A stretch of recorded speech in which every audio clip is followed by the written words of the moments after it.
So I'm here with Nikki Veer Compton, who's got a show, Freaks and Fools, at Uno Mass, is it? Uno Mass, venue 219, 6 o'clock. Wow, so that's got that out of the way. Are you enjoying your fringe? I am having a lovely fringe. I'm meeting small but appreciative audiences. I've received a 4-star review from Neurodiverse Review, and I was nominated for an Actually Autistic award. I didn't win it, but I was nominated. Nomination is all, though. Just to be acknowledged is good, isn't it? I'm very happy to be acknowledged. This is my first fringe. Excellent. And you've known PBH for a while, I've heard. I've known PBH as a punter. So I started going to Cambridge Folk Festival in 2005. PBH went every year to sing his comedy songs. I became a fan of his comedy songs. When I started going to Edinburgh Fringe as a punter, I would go to Peter Buckley Hill and some comedians. I got Dave, my husband, into his comedy songs. Then I learned that he started the Free Fringe. Wow. Then I became a comedian and read his book and wanted to take a show to the Fringe with the PBH Free Fringe, which I have done. Boy, it's all to do with PBH has made everything happen then. Well, yes, absolutely. I mean, because my connection with him as a punter goes back 20 years. Yeah. Wow, that's so exciting. So this is your first fringe as a performer. As a performer with a show, yes. Wow. So, but you've performed other places. Where have you performed up till now? Well, I mean, I'm 53. I did a short comedy course when I was 50. I became a circuit comedian Wow. middle of May 2022. Went to London a lot, the G&B comedy scene, and I did the alternative comedy places, Club Wormhole in Nottingham, and Captain Breadbeard in Canterbury. Wow. I did David Winterbottom's fantasy variety show December last year, where I came on as a Mad Hatter. Yeah, I just travelled around doing unpaid 10 spots and occasionally paid 10 spots because I'm a musical comedian and I like singing and I like telling jokes. It's almost a meteoric rise to the top. The top being you've been nominated for an award. Takes years for people to do that. You've almost made it really well. Yeah. How has the show been going? As I said, small, appreciative audiences, people who want to see a short, fat, autistic queer sing baritone and tell wild, funny coming-of-age tales. Yeah. So I mean, I spent my childhood believing I was a mezzo-soprano. I was not. I was a baritone undercover, wow. So I get to relive my childhood, communicating it with the rich, dulcet tones of the baritone, the male voice, Wow. the comic male voice, So you've the got light depth of the comic baritone. So you've got operettas and everything in it, have you? I take the piss out of Moon River, which variously becomes a song about a flying saucer, and later a song about the Emperor Claudius, Tiberius, Claudius, Drusus, Nero, Germanicus, Britannicus.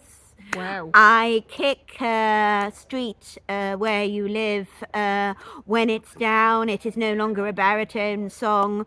Where the lovesick young man moons after this soprano he can't have. Instead, it becomes a song for a Dark Lord.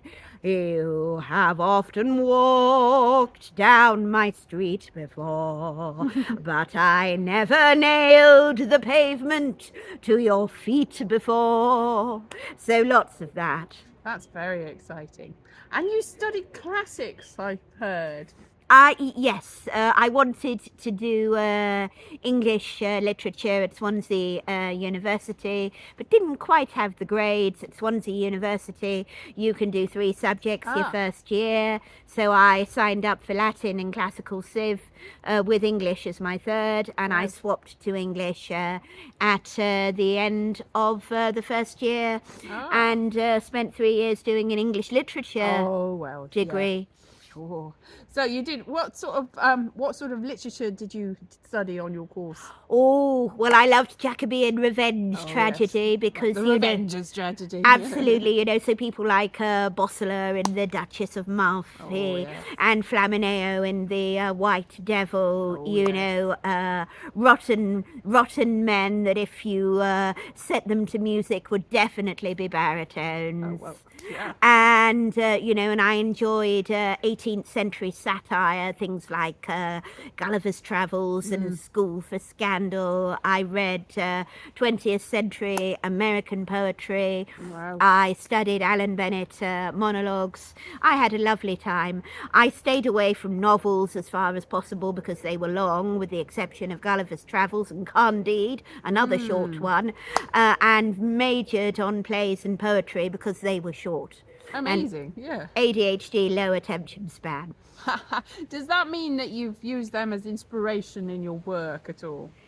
Probably not. I don't think that doing an English degree was particularly inspirational. I mean, what was inspirational was the comedy I watched as a kid and the music I listened to as a kid. There were 3 baritones I was very fond of.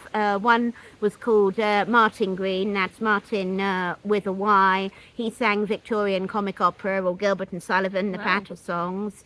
I reconnected listening to him when I was 50, and I just thought, your voice is my voice. I can sing your songs in your vocal range. Wow. I went off to Edinburgh Voice Care because I was in Edinburgh last year, and I said, teach me to sing baritone. I'm sure I can sing baritone. And I left being able to sing baritone. And as somebody who is non-binary trans mask, and the F on the birth certificate stands for fraudulent.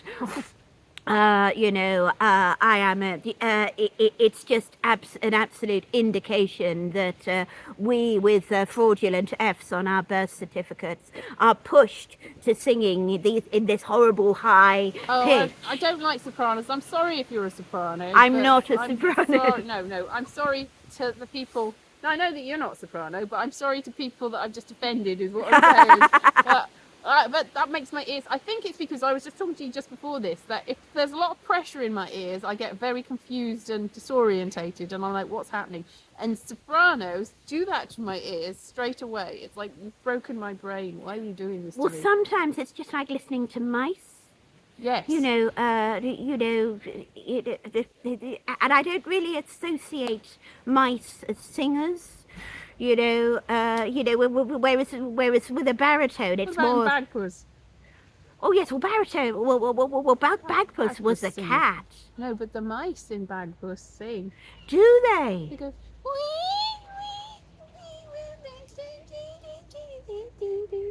I suppose they're sopranos. I aren't they? suppose They're they are sopranos. Yes, yes. Do you not remember that? I do It's all not coming back. know. You didn't see Bagpuss? I should have done because we're contemporaneous. Yes, we're only about 20 years old. Yes, but you've named the show after Rent-A-Ghost, haven't you? That's right. Yes, because the Rent-A-Ghost theme tune, 1980s children's TV show. If your mansion house needs haunting, just call Rent-A-Ghost. We've got spooks and ghouls and freaks and fools at.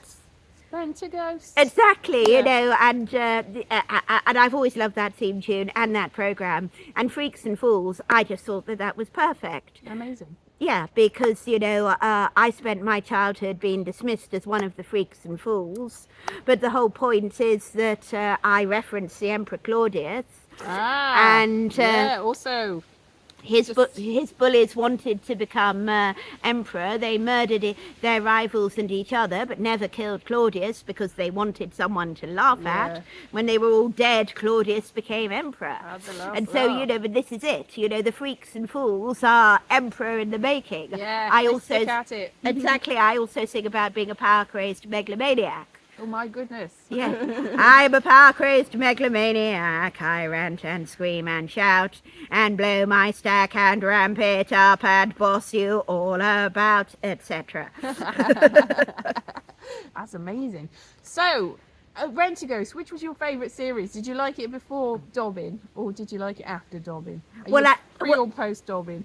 I mean, no, the pantomime horse was very memorable, but it did get a bit silly with the pantomime horse. I think it's the whole thing with Jump the Shark. With there's a famous thing, Jump the Shark, because Happy Days Yeah. went downhill after Fonzie tried to jump a shark. Yeah, Well, Rentaghost would be Jump the pantomime horse.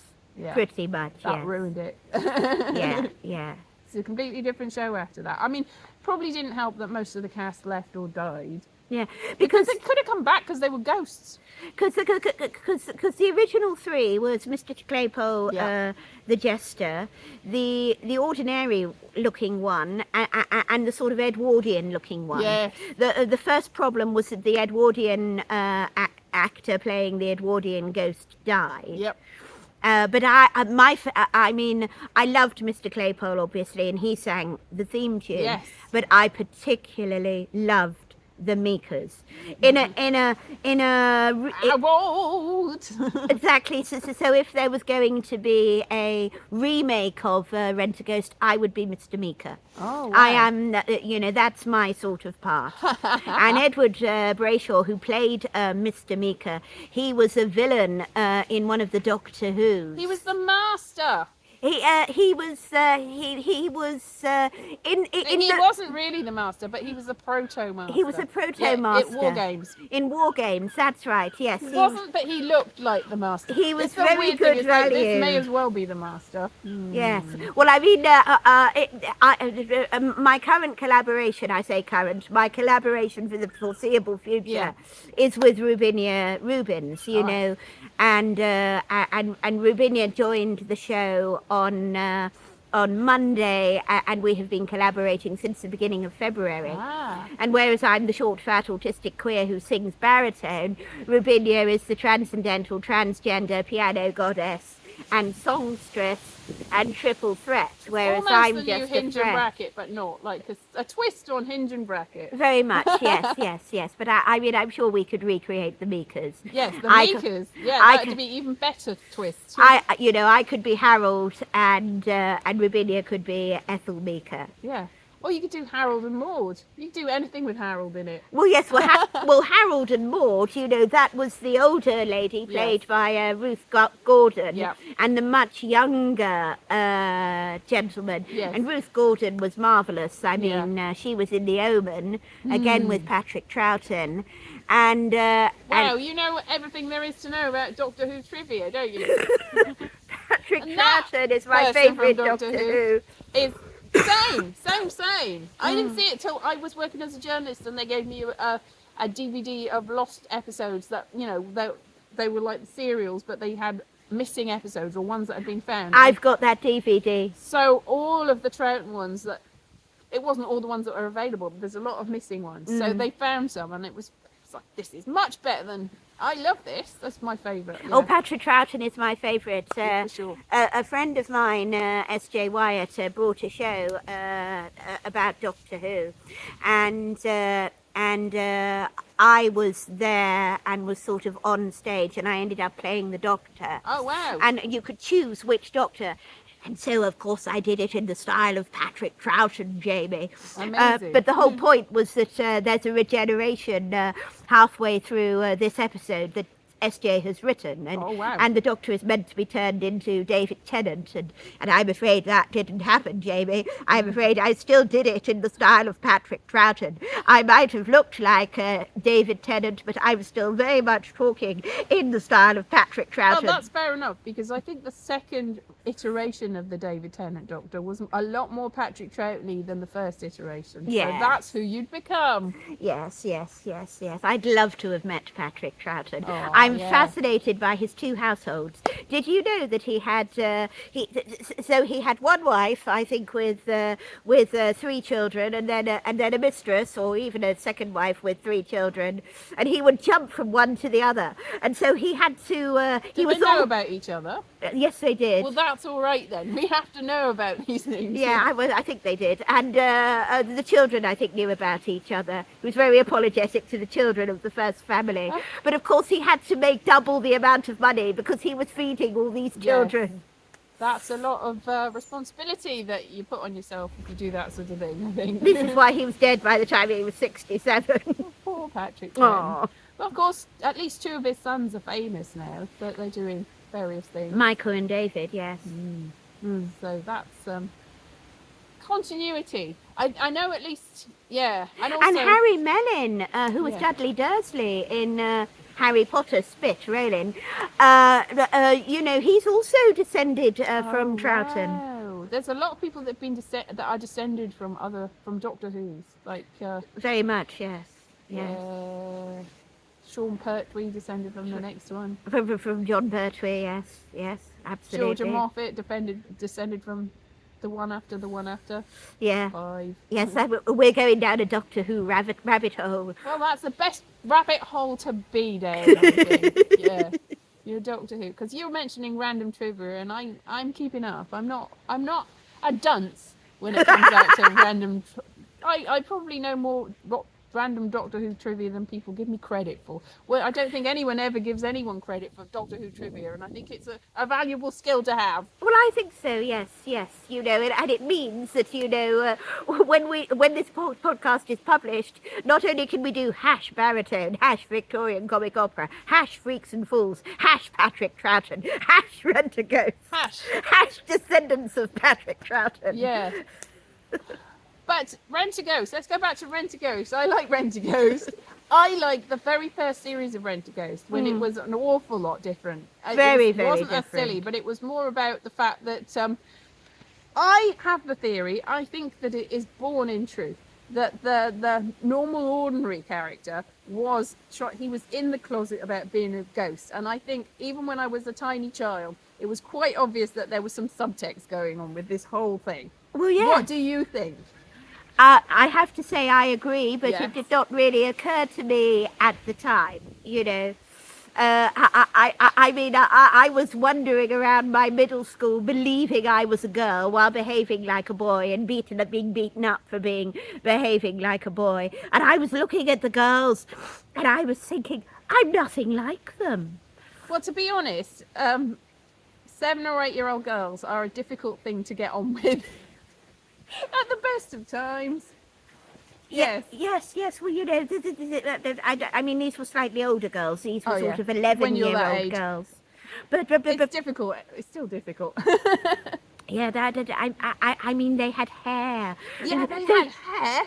Yeah, whereas I was like this, and they talked about Greece is the way we are feeling. It wasn't the way I was feeling. God, you just bring back all sorts of horrible triggering memories. It's like, yeah, everyone was obsessed with Greece. And John Travolta and Oh. Olivia Newton-John and Flashdance and Saturday Yeah. Night Fever. There were certain touchstones that little girls and teenage girls liked, that were expected to like. So Yes. that's quite tough if you're not liking those. No, I wasn't liking those at No. all. No. I thought it was very odd. And prior to that, it was all about Bugs Fizz and ABBA, which I didn't like either. I was wandering around feeling I was a failed child. Oh no, and that's not any way that any child should feel. Yes.